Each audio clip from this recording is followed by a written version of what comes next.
Hi guys, तो क्या आप कोई बिल्डर फ्लोर देख रहे हैं या कोई अपार्टमेंट देख रहे हैं जिसमें आप जल्दी मूव इन करने वाले हैं, आपकी डीलिंग चल रही है और आप जल्दी उसको घर को लेने वाले, पर आपको क्या पता है कि आपको कैसा लगेगा कि मान लीजिए अगर आप अपनी सेविंग्स के थ्रू आप कोई फ्लैट ले रहे हैं या आपने बैंक से लोन लिया है, उस घर को खरीदने वाले हैं, लेकिन आपको ये पता चलता है कि यार जो फ्लैट हमने लिया है उसमें 6 महीने बाद ही कमी आनी शुरू हो गई है, या 1 साल के अंदर ही अंदर उस फ्लैट की मेंटेनेंस में आपने 4-5 लाख रुपए खर्चा कर दिया जिसमें आपको सारा काम होकर मिला था।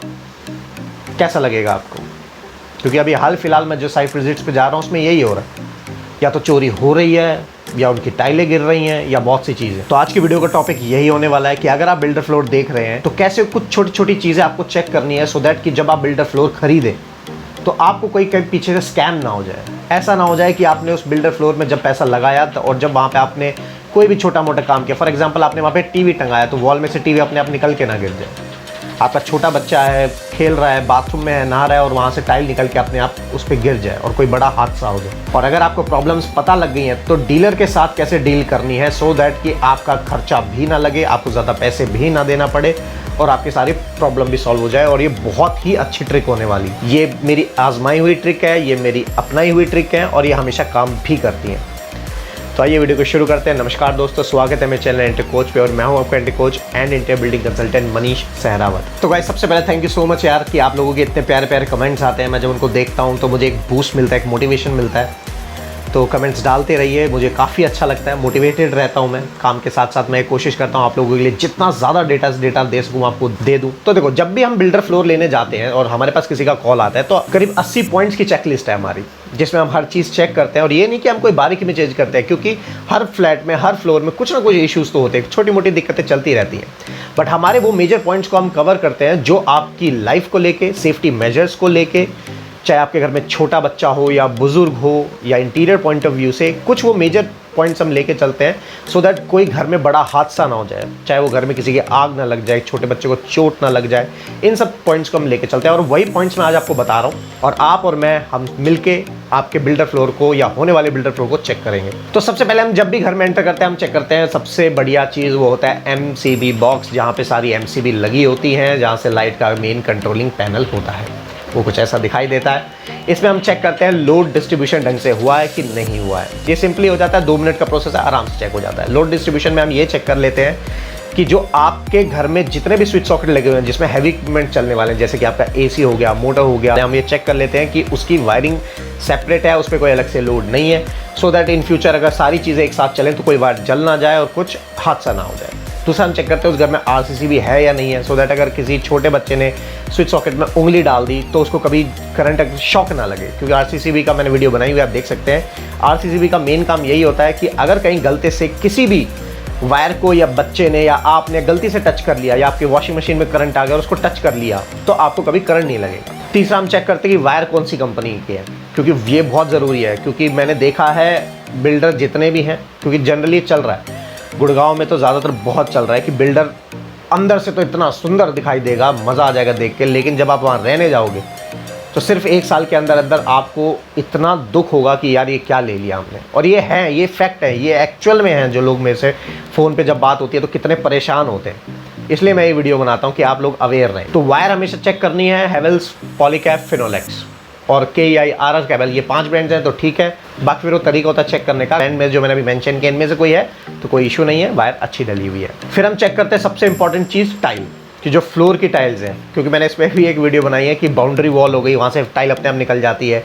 फ्लोर में कई बार टाइल प्लेन लेवल से होने की वजह ऊपर उठ के आ जाती हैं, उसका रीज़न ये होता है कि कम मसाला लगाता है। तो ये भी हम उस टाइम पे चेक कर सकते हैं जब आप बिल्डर फ्लोर कोई फाइनलाइज़ करेंगे कि हाँ हमें ये समझ आ रहा है, हमें लेना है, लेकिन आप गए वहाँ पे चेक कर लिया।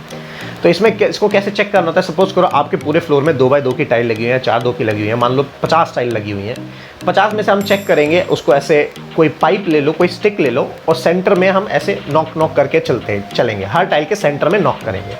अगर तो एक सॉलिड जैसी आवाज़ आ रही है तो कोई दिक्कत नहीं है, बट अगर ऐसी आवाज़ आ रही है ढोल टाइप में, जो जैसे कि अंदर से खोखला हो सब कुछ, मान लीजिए 50 टाइल है, 50 टाइल में से अगर 2 या 3 टाइल में आता है तो कोई इशू नहीं है, लेकिन अगर 50 में से 40% टाइल में ऐसी आवाज़ आ रही है तो वो डेफिनेटली 6 महीने के अंदर अंदर टाइल बाहर आ जाएगी और आपका नुकसान है।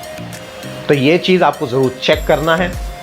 और आखिर में ये भी बताऊंगा कि मान लीजिए यार ऐसे आपने 3 फ्लैट देखे और तीनों में दिक्कत आ गई, तो मैं आपको ये भी बताऊंगा कि मान लीजिए आपको घर बहुत अच्छा लगा, अच्छी लोकेशन पे है, प्राइम लोकेशन है, व्यू अच्छा है, गार्डन व्यू है, सब चीज़ अच्छी लग गई, लेकिन बिल्डर फ्लोर आपको वही लेना भी आपको बहुत अच्छा लग रहा है, लेकिन इंटीरियर की क्वालिटी बेकार है। तो मैं ट्रिक बताऊंगा कि इसको कैसे रिजॉल्व करना है कि आपको वो फ्लैट भी मिलेगा और आपको इंटीरियर का काम भी नहीं कराना पड़ेगा। तो ऐसे वॉल टाइल आपको चेक करनी है, अगर साउंड जैसी आवाज़ आ रही है तो इसका मतलब टाइल खराब लगी हुई है।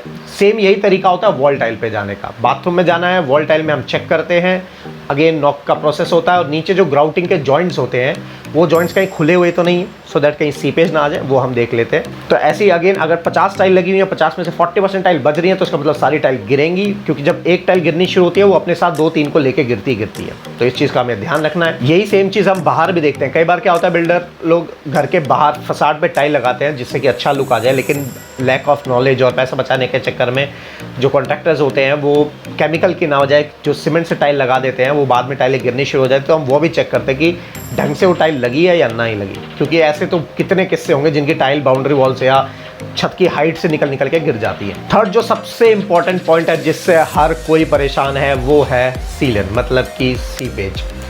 अब ये चेक करना तो बहुत मुश्किल काम है, क्योंकि अब ये तो इसके लिए एक्सपीरियंस ही चाहिए। अब मैं बाकी कोशिश करता हूँ आपको बताने की। सीपेज में क्या होता है, आपको जाना है, जब तक आपको आधे घंटे के लिए करीब उस घर में पानी चला के, शावर, टैप, जितनी भी चीज़ें चला के छोड़ देनी है। उसको चला के छोड़ने के बाद आपको आधे घंटे बाद चेक करना है कि अगर वहाँ पे दीवार पे कुछ नमी या मॉइस्चर जैसा कुछ हुआ तो नहीं है, कहीं से कुछ पानी तो लीक नहीं हुआ है, क्योंकि सीलन को भगाना बहुत ही मुश्किल काम होता है। बाकी कैसे सीपेज को दूर करना है मैंने इस पर भी वीडियो बनाई, आप जाके देख सकते हैं। फिर जो सबसे इंपॉर्टेंट पॉइंट आता है वो होता है वुडन, कि भैया, क्योंकि अभी मैं आपको एक किस्सा बताता हूँ। मेरे पास एक कॉल आया था जिनमें उनके घर में कुछ इश्यूज़ आ रहे थे, और जब मैं चेक करने गया तो उनका बिल्डर फ्लोर था। अगेन उन्होंने करीब 3 या 4 महीने पहले लिया था, और उनकी सारी अलमारी में, सारे कबर्ड्स में इतनी दीमक थी, इतनी दीमक कि वो बेचारे परेशान हो गए। उन्होंने पूरे इंटीरियर में 8.5 लाख रुपए का खर्चा किया था, और आप बिलीव करोगे 6 महीने में वहाँ दीमक थी। वो सिर्फ इसलिए क्योंकि जो बोर्ड वहाँ लगे थे वो बोर्ड टर्माइट रेजिस्टेंट नहीं थे, सबसे घटिया टाइप के वो बोर्ड लगे हुए थे। जब मैंने उनके साइड के जो शटर्स हैं उनको छोड़ के जब साइड के अंदर में मैंने प्रेस करके देखा, तब मेरे को दिखा कि भैया ये बोर्ड तो गए।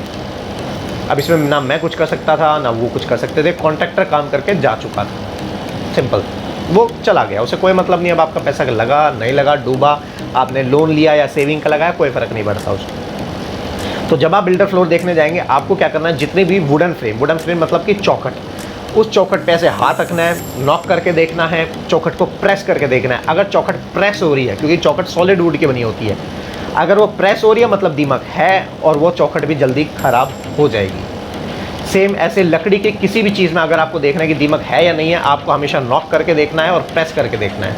अगर तो उस पर लेमिनेट लगाओ तो लेमिनेट वहाँ से फूलना शुरू हो जाएगा, लेमिनेट भी अपने आप दबने लगेगा, अंदर तक जाने लगेगा, तो इसका मतलब वहाँ दीमक लग चुकी है और वो चीज़ ख़राब हो चुकी है। तो ये आपको हमेशा चेक करना है। उसके बाद जो किचन के ड्रॉर्स होते हैं, जिसमें हमारी वो बास्केट होती है जिसमें हम सारा सामान रखते हैं, उनको चैनल ज़रूर देखने हैं उनमें जंग तो नहीं लगा हुआ है, क्योंकि अगर रस्टिंग हो रखी है तो फिर वो और थोड़े दिनों में रस्टिंग हो के, क्योंकि आप तो मेंटेन करोगे नहीं, आपने सोचा नया काम है, नई चीज़ है, और पता चला वो सब रस्टेड हो रखा है, और वो सारी किचन आपकी क्रॉकरी का जो बास्केट है वो ख़राब हो जाएगी, और कभी वो टेढ़ी चलेगी, अंदर ढंग से बंद नहीं होगी, और भी बहुत से इश्यूज़ आएंगे।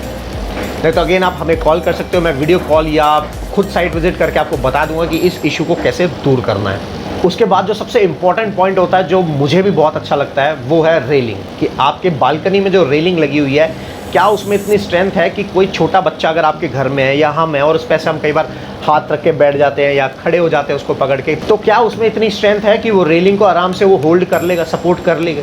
ये तो नहीं है कि आपने रेलिंग पकड़ ली और आप और रेलिंग दोनों ज़मीन पे। ये मेरे हिसाब से one of the most important point मुझे जो लगता है, क्योंकि यहाँ पे सारी चीज़ लाइफ से आके जुड़ी हो। तो रेलिंग तो आपको हमेशा पकड़ के जाके ज़रूर अच्छे से चेक करनी कि भैया ऐसा तो नहीं है कि हम ही गिर जाए।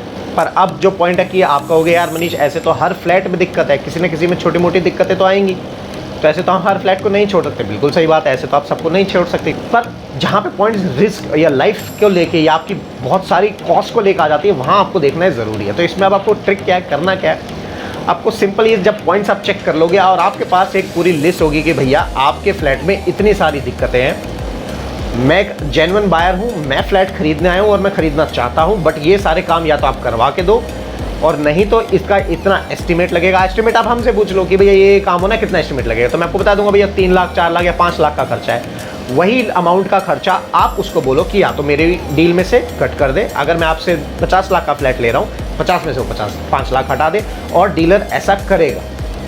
उसको करना इसलिए पड़ेगा क्योंकि उसे पता है फ्लॉज तो हैं, और अगर आप मेरी वीडियो सबके साथ शेयर करते रहोगे तो सबको पता लगता रहेगा कि हाँ यार ये ऐसे ऐसे चेक करना है। तो हो सकता है उसी कस्टमर के पास अगर कोई मेरी वीडियो देख के गया होगा तो वो क्या कहेगा, भैया आपके में तो फ्लॉ है, 5 लाख कम करो, हम खरीद लेंगे, नहीं तो नहीं खरीद। तो एट द एंड बिल्डर को वो 5 लाख रुपए कम करने पड़ेंगे, और आप उन 5 लाख को सेव करके घर में अपने हिसाब से, अपने दिमाग से, या आर्किटेक्ट के थ्रू, इंटीरियर डेकोरेटर के थ्रू आप अच्छे पैसे लगा के उसमें अच्छे से काम करा सकते हैं, जिससे कि आपको बार बार मेंटेनेंस, या वो जो आप अब जो लोग फील कर रहे हैं कि यार काश ये कोई वीडियो बना के बता देता कि बिल्डर फ्लोर क्या चेक करना है, तो ये सब चीज़ें नहीं हो। तो ये बहुत ही अच्छी ट्रिक है, और ये हमेशा, क्योंकि यार अगर मैं हूँ और मेरे पास कोई कस्टमर आया है और मेरे पास अच्छा प्रॉफिट मार्जिन है, लेकिन सिर्फ 5 लाख के चक्कर में मैं अपना कस्टमर नहीं खोऊंगा। 1 करोड़ की डील है, अगर 1 करोड़ में से 5 लाख मुझे कम करने पड़े तो कोई बड़ी चीज़ नहीं है। मैं इजीली 5 लाख कम कर दूंगा और मैं उसको डील को क्रैक करना चाहूँगा, और मैं चाहूँगा कि वो फ्लैट बिक जाए। अब मैं आपको कुछ वो एग्जाम्पल्स दिखाने जा रहा हूँ कि जो एक्चुअल में मेरे पास आए हैं और मैंने जो देखे हैं कि कैसे कैसे इशू है। देखो ये सबसे पहली वीडियो देखो। इस वीडियो में बारिश हुई, पूरे घर में सीलन, और बिजली के कॉन्ड्यूट में से पानी आना शुरू हो गया, बिजली के पाइप में से जहाँ स्विच सॉकेट है। बताइए क्या करेंगे आप? स्विच सॉकेट में पानी आ गया, छोटा बच्चा है या आप हो, फ्लोर में वही पानी वायर से, उस कंड्यूट से, उस स्विच सॉकेट से पानी होते हैं फर्श में आ रहा है, और आप बेड पे बैठे हो और आप देख रहे हैं कि पानी जा रहा है, वहाँ स्पार्किंग हो गई। क्या फ्लोर पे उतर पाएंगे आप? पैर रख पाएंगे? क्या फील करेंगे? और अभी तो EMI भी चल रही है, घर का लोन भी उतारना है आपको, क्या करेंगे आप? कुछ नहीं कर पाएंगे। बिल्डर तो चला गया, घर बेच चला गया। अगर आप अच्छे बैकग्राउंड सपोर्ट है आपके पास, आप लोकल हैं वहाँ पे, या फिर कुछ अच्छी आपकी जान पहचान है, तब तो वो कर देगा, नहीं तो नहीं करेगा, क्योंकि ये तो उनका डेली का काम है। मैं ये वीडियो इसीलिए बनाता हूँ यार, क्योंकि मुझे दुख होता है। मेरे को आज तक वो याद है, यूट्यूब चैनल जब मैंने स्टार्ट किया उसका एक ही रीज़न था कि जब मैंने वो कपल्स को देखा था, उन्होंने लोन लिया था, घर में पैसा लगाया था, और 5 महीने में उनका सारा पैसा खराब हो रहा, आज भी EMI भर रहे हैं। किसी का घर ड्रीम हाउस होता है, ड्रीम हाउस मतलब समझ रहे हो, सपनों का घर आप बना रहे हो और उसमें फिर ये सब होता है। तो इसीलिए मैंने कहा नहीं यार चलो हम तो कमाते रहेंगे, कोई बात नहीं, आप लोगों को बता। ये किचन बनी है, इसको बने हुए 8 महीने हुए हैं, और इस किचन के अंदर पूरे में दीमक लगी हुई है, और जो चैनल है उसमें रस्ट लग चुकी है, मतलब स्टेनलेस स्टील के नहीं है चैनल, वो लोहे के, और उसमें जंग लग चुकी है, और जो बास्केट है उसमें जंग लग चुकी है। अब ये देखो, वॉशिंग मशीन का पॉइंट बना दिया, बहुत अच्छी चीज़ है, दिमाग लगाया बिल्डर ने, कॉन्ट्रैक्टर ने, वेरी गुड, तालियां बनती है उनके लिए। पानी का ट्रैप बना दिया, फ्लोर में ड्रेन नहीं डाला, मतलब वॉशिंग मशीन धोएंगे उसका पानी कहाँ जाएगा? ट्रैप ही नहीं है, क्या करोगे आप? जहाँ शावर है वहाँ ड्रेन नहीं है, उसके अपोजिट साइड ड्रेन है, पानी का शावर कहाँ से निकलेगा? तो गाइस ये ऐसी मेरी पूरी लिस्ट होती है जो हम चेक करते हैं, हम सब कुछ बताते हैं। तो ऐसी बहुत सी चीज़ें यार, मेरा काम बस यही है, मैं आप लोगों को अवेयर कर सकूं, बता सकूं, और लोगों तक शेयर करो यार ये वीडियो। तो प्लीज़ हर एक के साथ शेयर करो, सबसे शेयर करो, सो दैट किसी के पैसे ना खराब हो, किसी की सेविंग्स ना खराब हो, किसी को बुरा ना लगे। बहुत ज़्यादा ट्रेंडिंग में है, चाहे अब वो सुशांत लोक की बात कर लो, सेक्टर 56 हो गया, 55 हो गया, और भी बहुत से, पालम विहार हो गया, 23 सेक्टर हो गया। यहाँ क्या चल रहा है? बिल्डर फ्लोर बनाओ, बेचो, वाह what a deal, what a grab offer, ले लो। पर वहाँ पे जो काम है, फ्रंट फसाड पे HPL लगाया, HPL मतलब हाई प्रेशर लेमिनेट शीट, जो लकड़ी जैसी फील देती है, उसका 1 साल के अंदर कलर ही उड़ गया। बताओ कैसा पैसा खर्च किया? लाइटें लगी, वो लाइटें खराब हो गई हैं। ये हर जगह चल रहा है, मैं तो पता नहीं कितने केसेस ये देख रहा हूँ, और ऐसे बहुत से किस्से इस वक्त हो रहे हैं जो मेरे को बहुत अच्छा लग रहा है। आप लोगों की मदद करके बड़ा मज़ा आ रहा है यार, बहुत मज़ा आता है कि किसी की प्रॉब्लम है और उसको इतना बड़ा लॉस होने से मैंने बचा लिया। ऐसे बहुत से किस्से हैं, मैं जल्दी उन पे काम कर रहा हूँ, आपको वीडियोस लाके देता रहूँगा। तो गाइज आई होप आपको ये वीडियो पसंद आई होगी। Till then good bye.